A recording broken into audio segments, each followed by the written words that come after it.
Ads లేకుండా latest episodes చూడండి.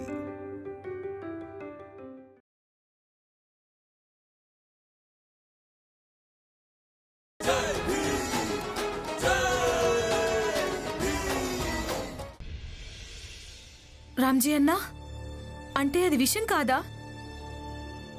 కాదు.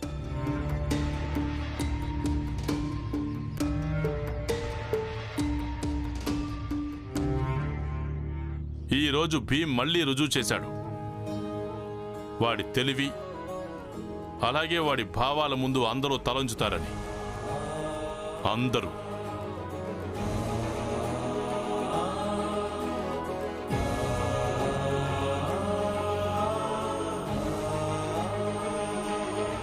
ఈ భీమరావు ఏమైనా తాంత్రిక మాంత్రికుడా? తను కరుణలోంచి విషయం మొత్తం తీసేయడానికి? హితేష్ అన్న, ముందుగా రాంజీ అని చెప్పింది మొత్తం వినొచ్చు కదా, ఆ తర్వాత నీకే అర్థమైపోతుంది. రామ్జీ అన్న, అక్కడేం జరిగిందో చెప్పండి. నేను అక్కడికి వెళ్ళినప్పుడు అందులో విషయం లేనే లేదు. కేవలం నిద్రొచ్చే మందు కలిపానంతే. దాని కారణంగా నువ్వు కొంత సమయం పాటు గాఢ నిద్రలో ఉన్నావు. అంటే ఇదంతా మీరే? నేను కాదు, ఇదంతా భీమరావే చేశాడు.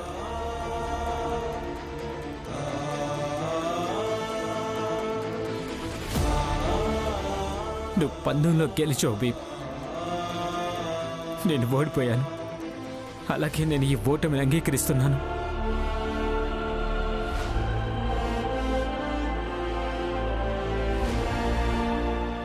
నన్ను క్షమించు. ఇక ముందు ఎప్పుడు నీ మీద చేయెత్తను. నీకు పానీపూరి అంటే ఇష్టం కదా, పద ఈరోజు మనిద్దరం కలిసి తిందాం. నిజంగా ఇదంతా భీమే చేశాడు.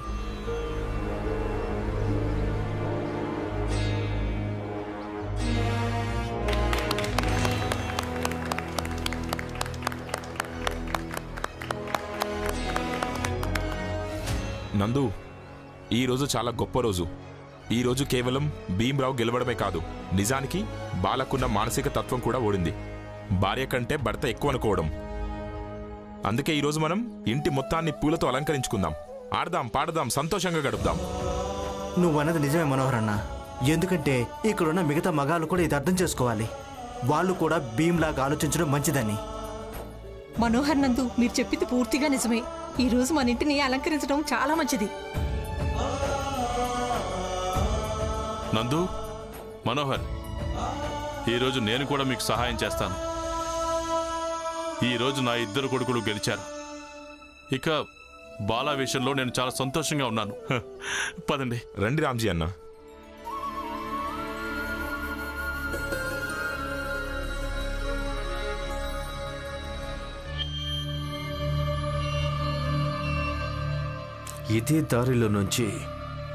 ఇదే దారిలోంచి ఆ బాల వెళ్తాడు. ఇక వాణ్ణి ఏం చెయ్యాలో మీ అందరికీ బాగా తెలుసు కదా. ఇక వెళ్ళి దాక్కోండి. నేను సైగ చేసిన తర్వాత రండి, వెళ్ళండి. ఈరోజు ఆ బాల కథ ముగిసినట్టే. ఈరోజు వాడిని కాపాడడం కోసం వాడి తమ్ముడు ఆ భీమరావు కూడా లేడు. ఏవండి, ఏంటి? మనం కూడా పానీపూరి తిందామా? ఏంటి? అత్తయ్యను ఒక్కదాన్ని వదిలేసి ఎలా వెళ్తాం? నాకిప్పుడు పానీపూరి తినాలనిపిస్తోంది. మనసుని చంపుకోరమ్మా, చంపుకోవాల్సి వస్తుంది. అయినా ఇప్పుడు ఏం చేస్తున్నావు? నువ్వేమంటున్నావు? ఇంటికి పద. అయితే పిన్నికి చెప్పే వెళ్దామా? ఏమొద్దు, ముందు నోరు మూసుకొని ఇంటికి పద. పిన్ని! అరే పిన్ని, ఏమైంది? ఏం లేదత్తయ్యా. ఉంది పిన్ని. అదేంటంటే నాకు పానీపూరి తినాలనిపిస్తోంది, కానీ ఈయన నన్ను తీసుకెళ్లడం లేదు. ఏమంటున్నారంటే, రమ్మా, అప్పుడప్పుడు మనసును చంపుకోవాలి తెలుసా, పరిస్థితులకు అనుగుణంగా నిర్ణయించుకోవాలి. అందుకే మీరైనా చెప్పండి. భీమ్, రమ్మాను తీసుకెళ్లొచ్చు కదా. అంటే నేనేమనుకున్నానంటే అత్తయ్య, మనం ముగ్గురం వెళ్దామని. మీరిద్దరూ వెళ్ళి ఏదైనా తినిరండి, నేను ఇంటికి వెళ్తాను. వెళ్ళండి.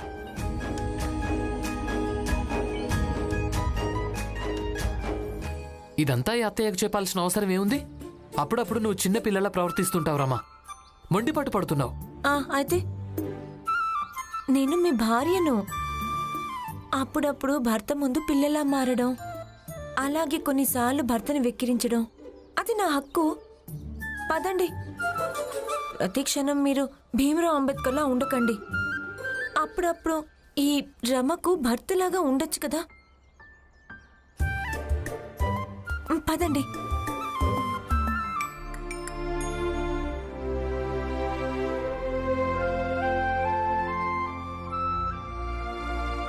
రామ్జీ అన్న, నిజం చెప్పాలంటే ఈసారి నేను మనోహర్ అన్న భయపడిపోయాం భీమ్ ఓడిపోతాడని.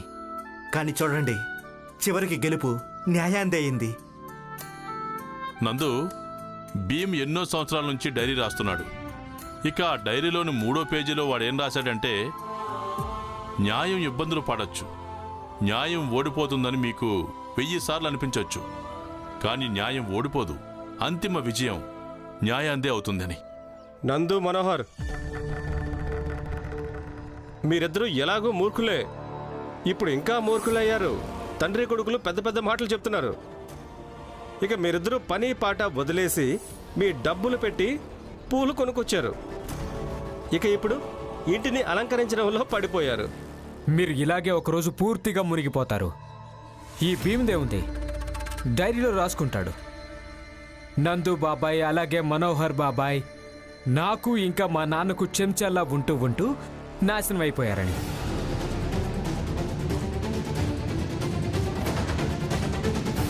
జనాలు పిచ్చివాళ్ళు అవుతారని అంటారు కదా, అదిగో చూడు, ఇలాగే అవుతారు. తమ పని పాట వదిలేసి ఇక్కడ ఇల్లు అలంకరిస్తున్నారు. చాలు జనార్దన్.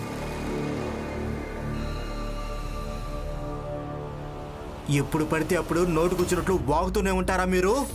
ఇదిగో చూడండి, మీ ముగ్గురు నోర్లు మూయించడానికి ఇవాళ నేను పోరాడాల్సి వచ్చినా కూడా పోరాడతాను, అలాగే మీ నోళ్లు కూడా మూయిస్తాను. అసలు వీళ్ళ నోర్లు మూయించడానికి పోరాడాల్సిన అవసరం ఏముంది?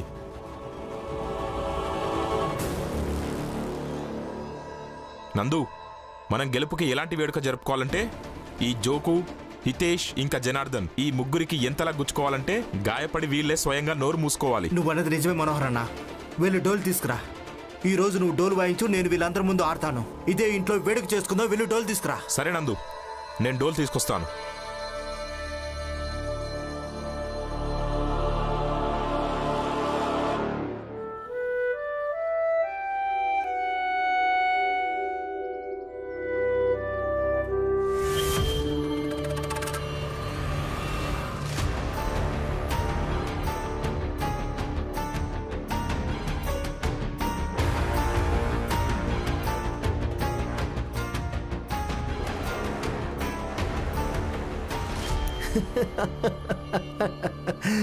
ఈరోజు బాల ఆట కట్టు.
ఏముంది?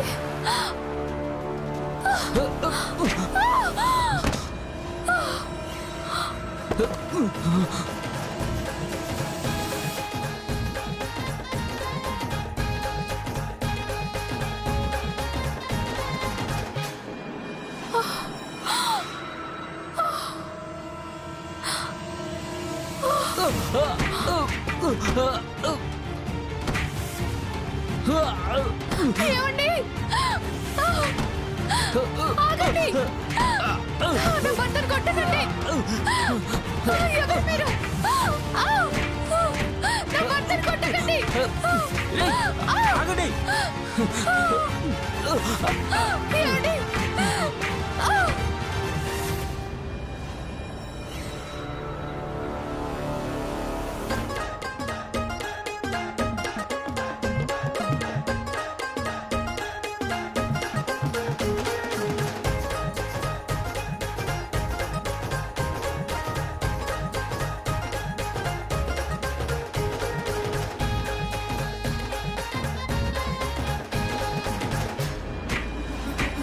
వదిలేయండి! దయచేసి మమ్మల్ని వదిలేయండి! ఇక ఇక్కడి కథ ముగిసినట్టే.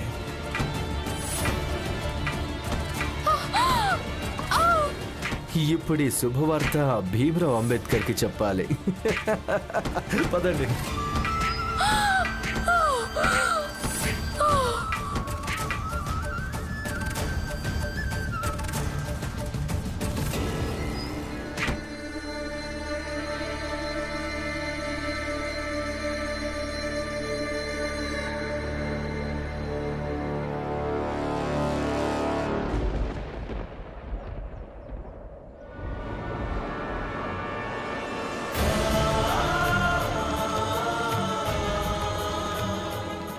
కరుణ, కరుణ!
జిజాబాయ్, నువ్వు కూడా వెళ్ళాడు.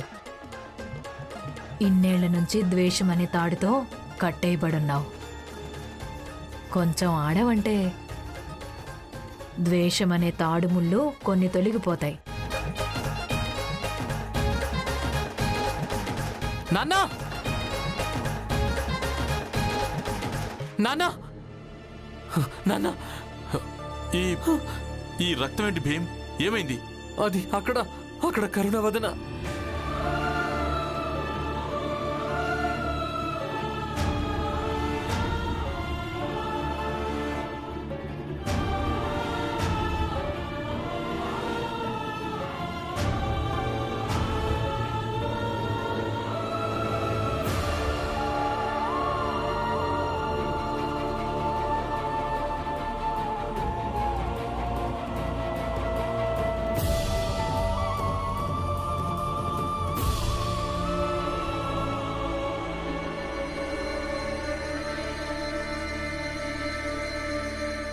వేడుక చేయకూడని దానికి చేసుకుంటే ఇలాంటి అనర్థమే జరుగుతుంది.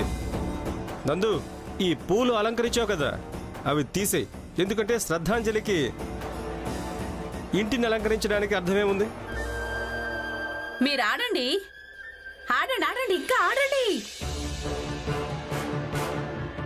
భీమ్ రమ ఆట ఆడిస్తున్నారు కదా మిమ్మల్ని, బాగా ఆడండి.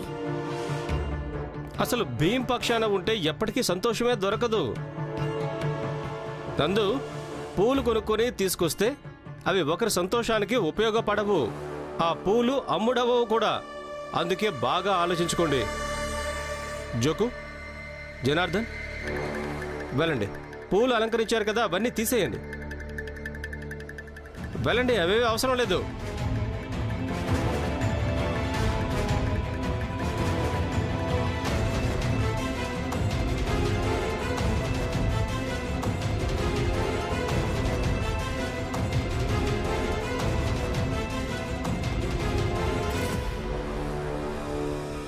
నరోత్తం, ఈరోజు చాలా ప్రశాంతంగా అనిపిస్తోంది. ఈరోజు ఏమనిపిస్తోందంటే మన శత్రువు ఆ భీమరావు ఇప్పుడు బాధపడుతూ ఉంటాడు. ఆ భీమరావు బాలా మీద పందెంలో గెలిచాడు, కానీ చాలా ఓడిపోయాడు. నరోత్తం, నీకేమనిపిస్తోంది? ఆ బాలా భార్యకు డాక్టర్ ఏం చెప్తాడంటావు? ప్రచండదేవ్ గారు, డాక్టర్ బాలా భార్యకు ఏం చెప్తాడో అది తెలీదు. కాకపోతే ఇది మాత్రం తెలుసు, ఇప్పుడు బాలా భార్య వాడు మారిపోయిన సంతోషాన్ని జరుపుకోలేదు.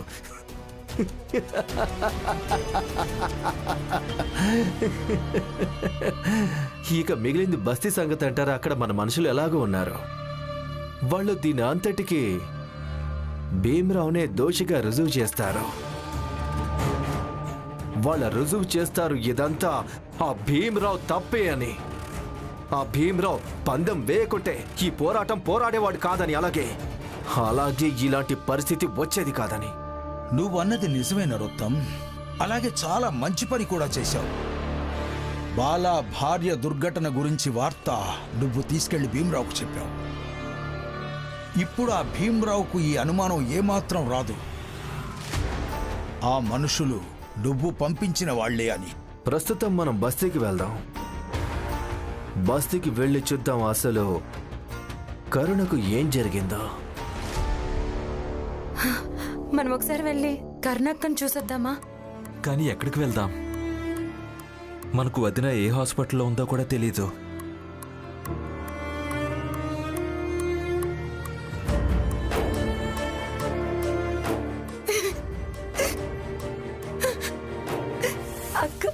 అక్క ఎంత సంతోషంగా ఉందో. అప్పుడు బాలాబావ ఆయన చేసిన తప్పు తెలిసొచ్చినప్పుడు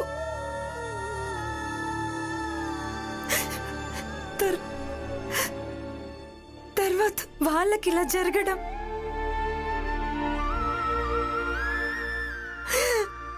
లక్ష్మి, ఏడవకు, అంతా మంచి జరుగుతుంది.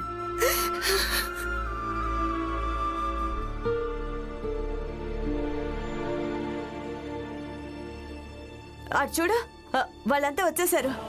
బాలా అన్నయ్య,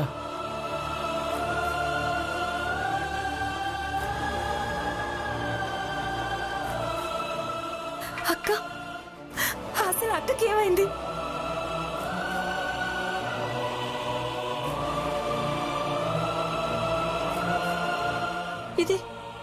ఇదంటే ఏంటి భీమ్? కరుణకి ఏమైంది చెప్పు భీమ్. నేను చెప్తాను. కరుణ మెదడు మొద్దుబారిపోయింది.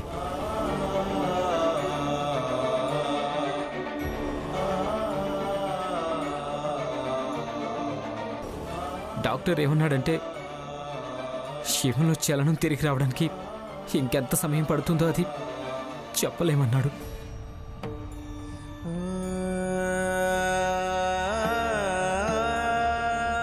కానీ కరుణలో నేను చలనం తీసుకొస్తాను. నేను కరుణను చాలా బాధ పెట్టాను, ఎన్నో కష్టాలు పెట్టాను. అయినప్పటికీ తను నన్ను ఎప్పుడు ప్రేమిస్తూనే ఉంది, నన్ను గౌరవించింది. ఈరోజు ఆలోచిస్తుంటే అర్థమవుతుంది తన జీవితాన్ని నేను ఎన్ని కష్టాల్లో పడేశాను. అయినా తను ఎన్నోసార్లు నా ప్రాణాల్ని కాపాడింది.